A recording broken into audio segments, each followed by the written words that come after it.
Confidence देण्याचा business आहे.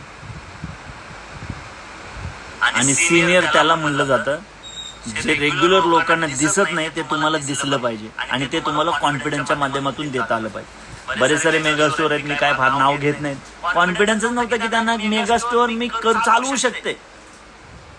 बरेच सारे आहेत की ज्यांना हा कॉन्फिडन्स नव्हता की मी गोल्ड होऊ शकते, पण त्यांना तो कॉन्फिडन्स दिला गेला आणि ते तिथपर्यंत पोहोचलेत. अर्थातच या सगळ्या मागे कंपनी सपोर्ट, राहुल सर, कीर्तन मॅडम, या सगळ्या गोष्टींचे प्लॅनिंग, सगळ्या गोष्टी आहेतच. पण पहिला विषय काय असतो, तुमच्यासोबत जर का पहिल्या दिवशी कोण स्टार्ट करत असेल हा बिझनेस, तर त्याला कॉन्फिडन्स तुम्हाला देता आला पाहिजे, त्याला तो विश्वास तुम्हाला देता आला पाहिजे.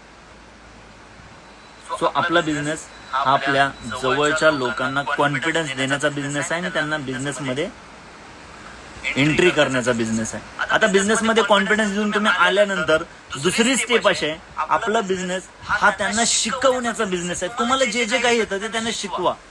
तुम्हाला कॉल कसा करता येतो ते शिकवा. तुम्हाला साडी कशी ऑर्डर करता येते तर ते त्यांना शिकवा. तुम्हाला ज्वेलरी कशी ऑर्डर करता येते ते शिकवा. तुम्हाला ड्रेस कसे ऑर्डर येतात ते शिकवा. कसं कुरिअर असतं, कसा ट्रॅकिंग नंबर येतो, कॉल सेंटरचा नंबर काय, किती दिवस लागतात, ओपनिंग व्हिडिओ का पाहिजे, ओपनिंग व्हिडिओ कंपल्सरी आहे, ह्या सगळ्या गोष्टी शिकवल्या पाहिजेत.